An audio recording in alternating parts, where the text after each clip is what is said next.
अस्सलाम वालेकुम व्यूअर्स, मैं हूं सबीना पाशा। उम्मीद है आप लोग खैरियत से होंगे। व्यूअर्स को अहम खबरें और अपडेट्स लेकर इस व्लॉग में आपके सामने हाजिर है जनाब। आज सबसे पहले अहम खबर तो ये है कि मैं मुल्क में वतन वापस आ चुकी हूं और अल्हम्दुलिल्लाह आप सबकी दुआओं से खैर खैरियत से सफ़र गुजरा और वापस अल्हम्दुलिल्लाह अपने वतन, अपने बच्चों में, अपनी फैमिली के साथ मौजूद हैं दोबारा से।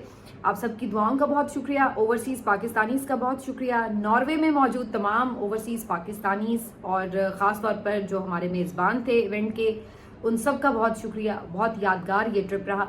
इसके ऊपर मैं अलग से एक व्लॉग करूँगी इंशाल्लाह चंद दिनों में।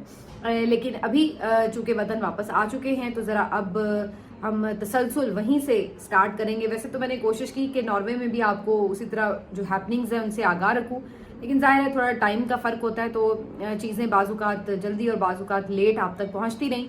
लेकिन अब इंशाल्लाह उसी तरह अपनी जो रफ्तार है वो पकड़ेंगे जैसे पहले हम काम कर रहे थे। तो आज ही बड़ी अहम खबरें हैं क्योंकि आज है, आपको मालूम, आर्मी चीफ का एक जोशीला किस्म का खिताब देखने को मिला और ओवरसीज़ कन्वेंशन से उन्होंने ये खिताब किया।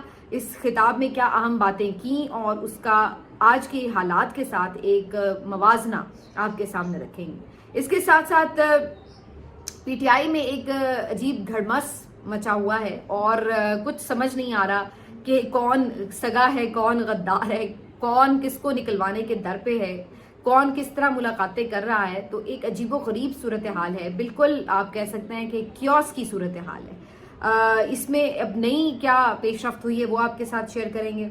आज ये भी आपको बताएंगे कि सनाउल्लाह मस्ती खेल साहब जो कि पब्लिक अकाउंट्स कमेटी के मेंबर हैं, उनके साथ क्या हुआ, उनके घर की बिजली क्यों काटी गई, थोड़ी इसकी भी दिलचस्प एक स्टोरी है। और साथ साथ बात ये भी करेंगे कि जो चीफ जस्टिस साहब हैं अब उनकी क्या इस वक्त हैसियत है, उनके ऑर्डर्स की क्या हैसियत है, अदालतों के ऑर्डर्स की क्या हैसियत है। काफ़ी कुछ है इस व्लॉग में। आपसे रिक्वेस्ट है कि चैनल को सब्सक्राइब कर लें अगर अभी तक सब्सक्राइब नहीं किया। तो सबसे पहले बात करेंगे जी आर्मी चीफ के खिताब की। Army chief general Asim Munir ने ओवरसीज पाकिस्तानीज के कन्वेंशन से खिताब किया है और ये कन्वेंशन आपको मैंने बताया ही था कि जिस तरह से ऑर्गेनाइज किया गया। बहरहाल यहाँ पर आज तो बड़ी बड़ी शख्सियात मौजूद थी और इसमें आर्मी चीफ ने बड़ा जोशीला खिताब किया और उनके खिताब का कुछ हिस्सा जो है वो नशर भी किया गया है और वो काफ़ी ज़्यादा वायरल भी है इस वक्त। आर्मी चीफ के खिताब में 3-4 इंपॉर्टेंट बातें थी। एक तो जी उन्होंने हार्ड स्टेट की एक डेफिनेशन जो है वो बता दी है, क्योंकि इससे पहले उन्होंने ये कहा था कि पाकिस्तान को हार्ड स्टेट बनाएंगे तो बहुत बात हो रही थी कि हार्ड स्टेट का क्या मतलब है, हार्ड स्टेट और कितनी बनानी है आपने। इस वक्त हम यही देख रहे हैं कि कितनी सख्ती की जा रही है मुल्क में, तो ये सब हार्ड स्टेट ही है और क्या है। लेकिन आर्मी चीफ ने बताया है कि जी हार्ड स्टेट वो स्टेट होती है, यानी वो रियासत के जहाँ पर तमाम इदारे आइन और कानून के मुताबिक अमल पैरा हों, आइन और कानून के मुताबिक अपना किरदार अदा करें और कोई भी अपनी हद से तजावुज़ ना करे और बिल्कुल जहाँ पे कानून की हुक्मरानी हो। अब सुनने में तो ये बात बहुत खुशगुमान है, बहुत अच्छी है। अल्लाह करे कि कभी पाकिस्तान ऐसी रियासत बने, लेकिन ये आपको भी पता है और मुझे भी पता है और ये एक मुसल्लमा हकीकत है कि पाकिस्तान में तो बहरहाल कोई हमें कानून की हुक्मरानी दिखाई नहीं देती। यहाँ पर तो जो एक तमाशा चल रहा है और पिछले कई सालों से चल रहा है उसको तो एक हम सिर्फ ये कह सकते हैं कि ये कानून का कोई मजाक बन रहा है। इसमें कोई कानून की हुक्मरानी नहीं हमें दिख रही और सबको साफ नज़र आ रहा है कि इस तमाम चीज़ को किस तरह से ऑपरेट किया जा रहा है, सिस्टम को कैसे आइन और कानून से बाहर निकाल कर सरनिगूं किया गया है, ये सबको समझ आ रही है। तो आर्मी चीफ साहब कहते हैं कि जी आइन और कानून की हुक्मरानी हो। सूरत हाल ये है कि आपके जो चीफ जस्टिस हैं, चीफ जस्टिस ऑफ पाकिस्तान हैं, उनके हुक्म की क्या हैसियत है। सलमान सफदर साहब 9 मई के केसेस के सिलसिले में इमरान खान से मुलाकात करना चाहते हैं। सलमान सफदर साहब कोई आम बंदा नहीं है, वो इमरान खान का वकील है और दुनिया में कहीं पे भी कानून के मुताबिक वकील को ये हक हासिल होता है कि वो अपने क्लाइंट से मुलाकात कर सके और अपने केस से मुतालिक उससे डिस्कस कर सके। लेकिन सलमान सफदर साहब को ये रियायत हासिल नहीं है, बल्कि ये हक हासिल नहीं है। ये रियायत नहीं है, ये हक है उनका और इमरान खान का भी। लेकिन बात पहुंचती है चीफ जस्टिस ऑफ पाकिस्तान या आफरीदी तक, यानी उससे आगे कोई बड़ा मुनसिफ नहीं है पाकिस्तान में। और चीफ जस्टिस साहब ये कहते हैं कि हम बाकायदा लिख के भी ऑर्डर दे सकते हैं, वैसे इसकी ज़रूरत नहीं है, हमने कह दिया तो मुलाकात हो जाएगी। तो जाइए सलमान सफदर साहब, जाके आप इमरान खान साहब से मुलाकात कीजिए। और हम क्या देखते हैं कि सलमान सफदर साहब अडियाला जेल जाते हैं सुप्रीम कोर्ट के ऑर्डर्स के साथ जाते हैं, लेकिन इमरान खान से उनकी मुलाकात नहीं होती। ये है जी आपकी आइन और कानून के ऊपर अमलदारी, ये है आपकी अदालतों की हैसियत कि जहां पर आपका 1 साल होने को है, एक ऑर्डर पड़ा हुआ है कि मखसूस नशिस्तें जो हैं वो पीटीआई को देनी है, लेकिन उसके ऊपर आपका एक और आईनी इदारा इलेक्शन कमीशन खुद अमल नहीं कर रहा। तो ये है आपके आइन और कानून की हैसियत, जूते की नोक के ऊपर। आपके जेल मैनुअल में लिखा जाता है, आपके इस्लामाबाद हाई कोर्ट में लिखा जाता है कि इमरान खान की उनकी फैमिली से मंगल के रोज मुलाकातें होंगी, उनके पार्टी लीडर्स की मुलाकातें होंगी, उनके लॉयर्स की मुलाकातें होंगी। उसका एक पूरा मैकेनिज्म जो है वो तय किया जाता है। लेकिन फिर उसके बाद हम ये तमाशा देखते हैं कि पिछले कई दिनों से इमरान खान साहब से मुलाकात एक अजाब बना हुआ है।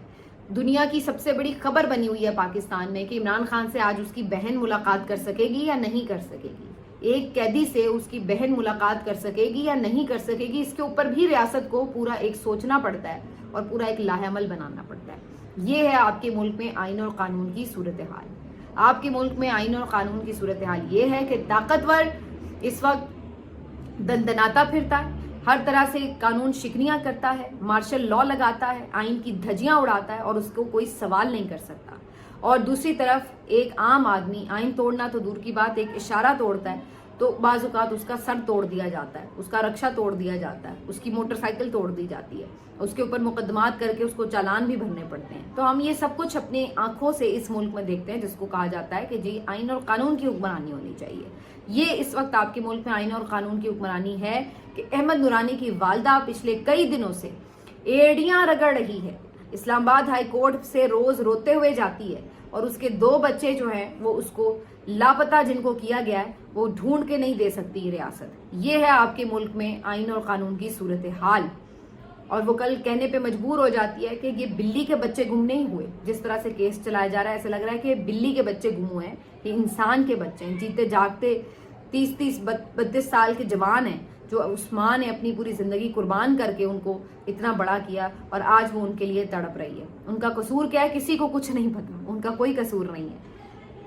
ये इस वक्त जो है आपकी रियासत में आइन और कानून की सूरत हाल है, जहाँ के पूरे का पूरी जो गवर्नमेंट है आपकी वो एक जाली इलेक्शन के नतीजे में विराजमान है। ये आपके मुल्क में आइन और कानून की सूरत हाल है कि जहाँ पर तमाम जो हुक्मरान हैं वो अपनी मर्जी से जजेस लगा रहे हैं कि कोई उनको पूछगछ ना कर सके। मर्जी से समातें मुलतवी होती हैं, मर्जी से समातें 12-12 बजे तक चलती हैं, मर्जी से सजाएं सुनाई जाती हैं और मर्जी से सजाओं के खिलाफ अपीलें मुकर्रर ही नहीं की जाती।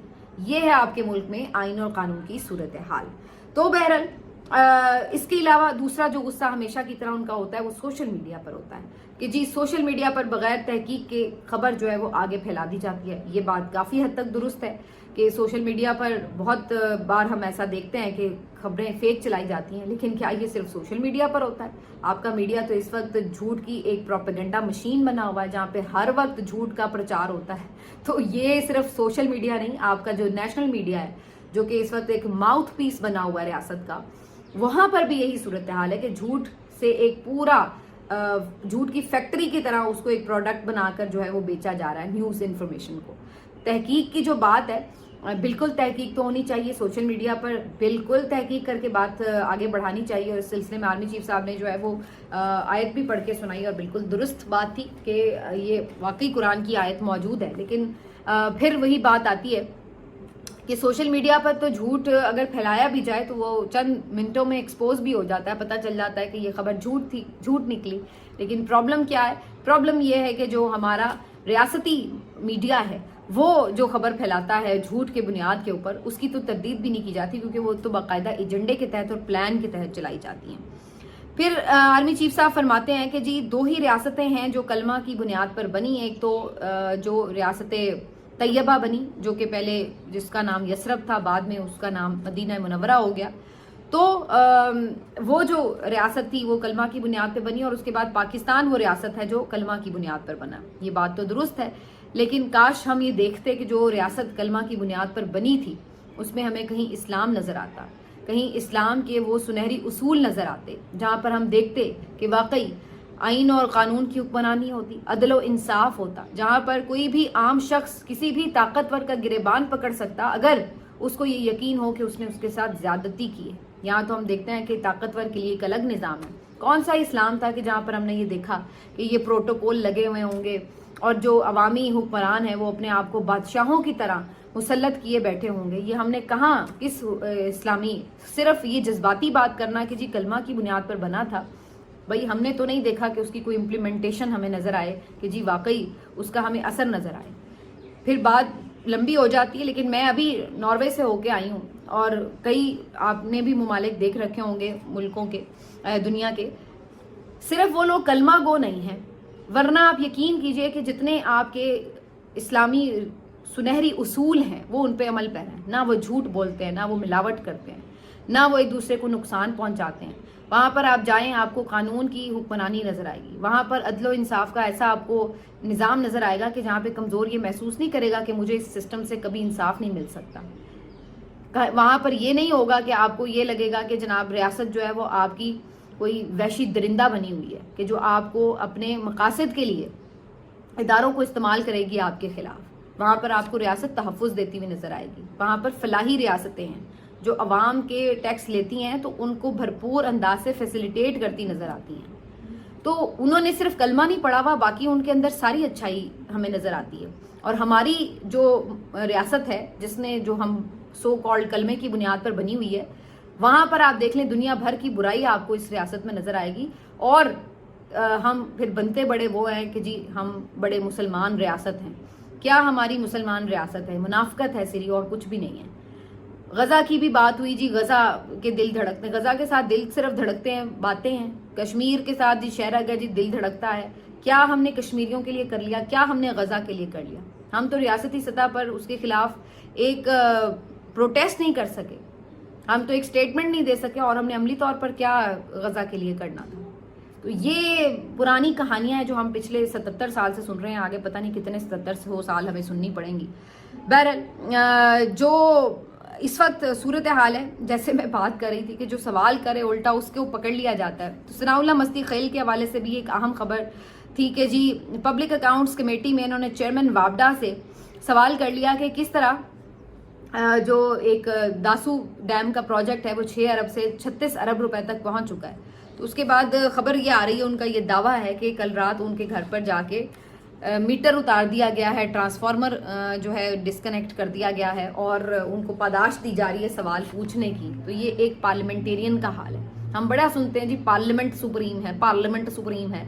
पार्लियामेंट की औकात क्या है? कि आपका स्पीकर अयाज सादिक खुद ये बात कह रहा है कि जनाब वो जो आपको याद होगा जब पार्लियामेंटेरियंस उठाए गए थे और एक तहकीकाती कमेटी भी बनी थी कि जी हम देखेंगे कि क्यों उठाए गए, कैसे उठाए गए, तो वो जो है आपका स्पीकर ये कह रहा है कि जी हमें कोई सबूत नहीं मिला कि बंदे कहाँ से किसने आके उठा लिए। ये तमाशा है आपकी पार्लियामेंट का।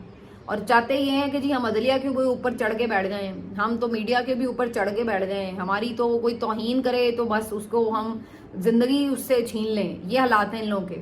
और औकात इनकी पार्लियामेंट की ये है कि ये अपनी मर्जी से कानून साजी नहीं कर सकते। अपनी मर्जी से इनके पार्लियामेंटेरियंस के साथ ये सलूक हो जाए तो ये पूछ नहीं सकते। औकात ये है कि आपके जो पार्लियामेंटेरियंस हैं ये सवाल कर लें अहदेदारान से जो कि जर्नैल हैं साबिक या मौजूदा, तो आपको उसके कॉन्सिक्वेंसेस भुगतने पड़ जाते हैं। तो ये इस वक्त जो है वो सूरत हाल है। अब आ जाते हैं जी इस बात के ऊपर कि इमरान खान साहब पीटीआई मुलाकातें और आपस में ये सब चपकलिश। तो कल के रोज़ थोड़ी बात जो थी वो उस वक्त नामुकम्मल रह गई, चूँकि मैं आपको पता है सफ़र में भी थी। तो खबर यही है जो आपको अब तक मालूम है, मैं उससे ज़रा आगे बढ़ाऊंगी कि कल भी इमरान खान साहब की अलीमा खान साहिबा से मुलाकात नहीं हो सकी, उनकी बहनों से मुलाकात नहीं कराई गई, सलमान अकरम राजा साहब से भी मुलाकात नहीं कराई गई। बाकी बहुत से ऐसे लोग मिल आए जो कि शायद उनके ऊपर बात करने में कोई प्रॉब्लम नहीं है, तो उनको जाने भी दिया गया। अब ये डेलिब्रेटली भी है कि कुछ लोगों को जाने दिया जाता है ताकि और लड़ाइयाँ बढ़े, मुझे तो ये भी लग रहा है वैसे पर्सनली। और दूसरा ये भी है कि कुछ लोग वाकई मंजूर नज़र हैं जो कि चले जाते हैं, कुछ लिस्ट में नाम ना होने के बावजूद चले जाते हैं। फैसल चौधरी साहब का लिस्ट में नाम नहीं था लेकिन उनको किसी ने नहीं रोका, वो चले भी गए, मिल भी आए। सलमान अकरम राजा साहब को नहीं जाने दिया गया। इधर बैरिस्टर गौहर साहब जा सके, जो नियाजुल्ला न्याजी साहब हैं वो मिल के आ सके। तो इस तरह एक बार बार किया जा रहा है जिससे मुझे लग रहा है कि डेलिब्रेटली ये डिविजन्स की कोशिश है कि जब ये कुछ लोग जाएंगे कुछ लोग नहीं जाएंगे, तो जो जाएंगे उन्हें मशकूक سمجھا جائے گا، اور جو نہیں جائیں گے وہ جو ہیں وہ ان کے خلاف بات کریں گے، اور ایک عجیب جس کو کہا جاتا ہے نا کنفیوژن اور کیوس مچا رہے گا. تو اسی سلسلے میں اب ہم نے یہ دیکھا کہ یہ باتیں شروع ہو گئیں. یہ بات تو سب کو پتہ ہے کہ علیمہ خان اور سلمان اکرم راجہ صاحب سے تو زیادہ خاص پرابلم ہے، کیونکہ یہ آ کے عمران خان صاحب کا پیغام ایز اٹ از پہنچاتے ہیں. تو جو لوگ تھوڑا کہے کار میں ہیں شاید ان کو ملنے دیا جاتا ہے. اگر یہ نہ بھی میں الفاظ استعمال کروں تو آپ یہ کہہ لیں کہ وہ لوگ جن کو ابھی شاید یہ نہیں سمجھا جا رہا کہ جی ان کے ملنے سے کوئی پرابلم نہیں بن رہی، تو ان کو شاید ملنے دیا جاتا ہے. جو بھی آپ اس کے لیے الفاظ استعمال کر لیں، لیکن یہ ایک جو آپ کہہ لیں کہ پرابلم جو ہے اس کو بہت زیادہ بڑھا دیا گیا ہے. عمران خان صاحب کی کچھ نہ کچھ گفتگو تو ضرور باہر آئی ہے کہ جی انہوں نے ملرنز اینڈ مائن ایکٹ کے حوالے سے یہ بات کہی ہے کہ بھائی اس کے اوپر ابھی فوری منظوری نہ لی جائے، اس پہ ڈسکشن ہوگی اور اس کے بعد ان کی منظوری کے بعد ڈسکشن کے بعد اس کو آگے بڑھایا جائے. اس کے علاوہ یہ بھی خبر آ رہی ہے مختلف ذرائع سے کہ عمران خان صاحب نے کہا ہے کہ جو پارٹی کے اندر کے مسائل ہیں، ایک دوسرے پہ تنقید ہے، کوئی مل رہا ہے کوئی نہیں مل رہا ہے، یہ تمام باتیں پبلکلی ڈسکس نہ کی جائیں تاکہ لوگوں میں کنفیوژن بھی نہ ہو اور آپس میں لڑائی کو ہوا نہ ملے.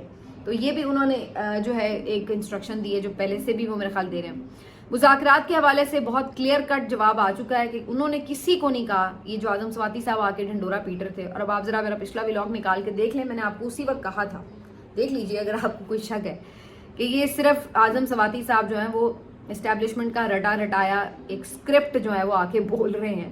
اور وہی ہوا، صاف طور پہ بتا دیا گیا کہ انہیں کسی نے نہیں کہا کہ بھئی جاؤ جا کے مذاکرات کرو، بڑی کوئی منت ترلے کرنے کا کوئی کسی نے نہیں کہا. میں آ کے فضول میں وہ فضول گوئی کر رہے ہیں. عمران خان صاحب کہتے ہیں کہ میں نے کوئی کسی سے ڈیل نہیں کرنی، اور اگر کوئی مذاکرات کرنا چاہتا ہے، بات کرنا چاہتا ہے، ملک کے لیے بات کریں، اس پہ کوئی اعتراض نہیں ہے. لیکن اگر کوئی میرے پرسنل فیور کے لیے جا کے کہے کہ جی میں نے اسے کہا ہے کہ جاؤ میرے لیے کوئی فیور حاصل کر لو، تو ایسا کچھ نہیں ہے سرے سے. یہ بات ذہن سے نکال دیں.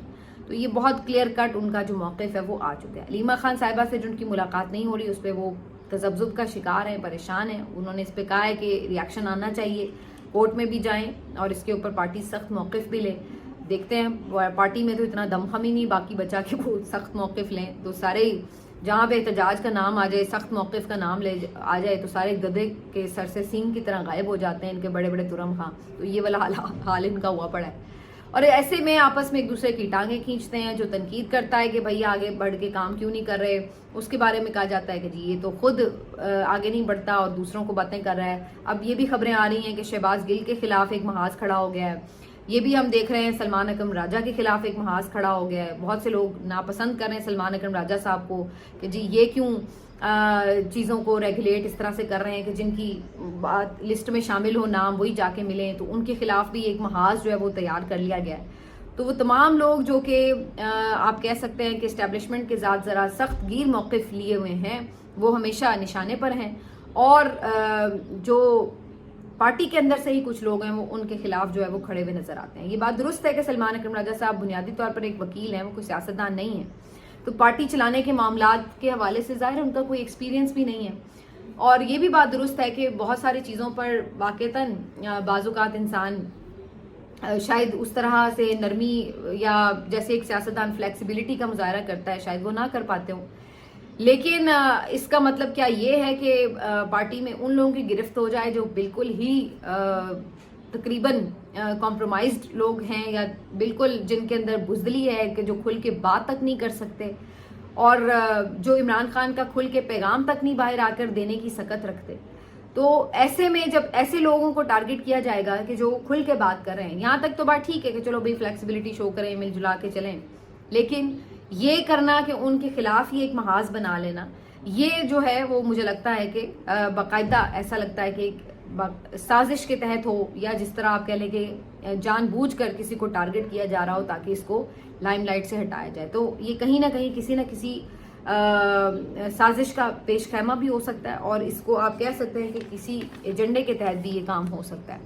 تو بہرحال جب سر پہ بڑا نہ ہو اور وہ کہیں قید میں ہو تو پھر اس طرح کی چیزیں بڑی آبویس ہیں. میں نے کچھ دن پہلے بھی اس کے اوپر بات کی تھی، اور میں نے اس وقت بھی یہ بات کی تھی کہ یہ بہت ہی شرمناک اور افسوسناک بات ہے کہ آپ کا جو لیڈر ہے وہ آپ کی خاطر جیل میں پڑا ہوا ہے، اور یہاں پر پارٹی جو ہے وہ اس کو آپس میں ہی ایک دوسرے سے لڑائیوں سے فرصت نہیں مل رہی. اور یہ جو سلسلہ ہے اس کے اوپر اپنے آپ کو کنٹرول کرنے کے بجائے الٹا اس کو اور بڑھاوا دیا جا رہا ہے. تو جو بندہ جاتا ہے بجائے اس کے کہ وہ جا کے ملک کی بات کرے, عمران خان کی رہائی کی بات کرے, مینڈیٹ کی بات کرے, کیسے آگے اسٹریٹجی بنانی ہے اس کی بات کرے, الٹا ایک دوسرے کی شکایتیں لگا کے آ جاتے ہیں کہ جی فلاں بندہ یہ بول گیا, فلاں بندہ یہ بول رہا ہے. ایک دوسرے کی ٹانگیں کھینچنے میں لگے ہیں. اس مہینے بعد ہفتے بعد کسی کی ملاقات ہوتی ہے, وہ جا کے شکایتیں لگا کے آ جاتا ہے. یہ ان لوگوں کا لیول ہے, آپ ذرا اندازہ لگائیے. تو یہ اس وقت جی اسٹیٹ آف افیئر ہے. لیکن اب کیا کر سکتے ہیں, فی الحال یہی کچھ دستیاب ہے. اور اب آگے جو حالات ہیں اس میں بظاہر یہی نظر آ رہا ہے کہ چیزوں کو مزید دبانے کی کوشش کی جائے گی. اور یہ آپ کو جو آنے والے چند دن ہیں اس میں اگر ان کو ذرا سا بھی امریکہ کی طرف سے مزید اسپیس مل گئی, جو کہ مجھے لگ رہا ہے کہ مل جائے گی, تو اس صورت میں آپ کو یہ جو ایکٹیویٹیز ہیں, کاروائیاں جو ہیں پی ٹی آئی کو دبانے کی, وہ مزید بڑھتی ہوئی نظر بھی آ سکتی ہیں. آپ اس سے ہی اندازہ لگا لیجیے, ادھر وفد آیا ہوا تھا اور ادھر عمران خان کی پابندی ملاقاتوں کی چل رہی تھی, علیمہ خان کو نہیں ملنے دے رہے. تو اس سے اندازہ لگا لیں کہ وہ لوگ کتنے اس چیز کا وزن لے رہے ہیں کہ جی باہر والے لوگ کیا کہیں گے اس بات کے اوپر. اور جو باہر والے آئے ہیں ان کو بھی لگتا ہے پاکستان کی صرف معدنیات میں انٹرسٹ تھا, باقی یہ سب ڈھکوسلا ہی ہے کہ جی ہیومن رائٹس وائلیشن یا یہ وہ. تو ان کے لیے بھی وہ صرف ایک بہت اٹریکٹیو سے پرکشش نعرے ہی ہیں, اس کے علاوہ کچھ نہیں. ملتے ہیں آپ سے اگلے ویلاگ میں, اپنا خیال رکھیے, اللہ حافظ.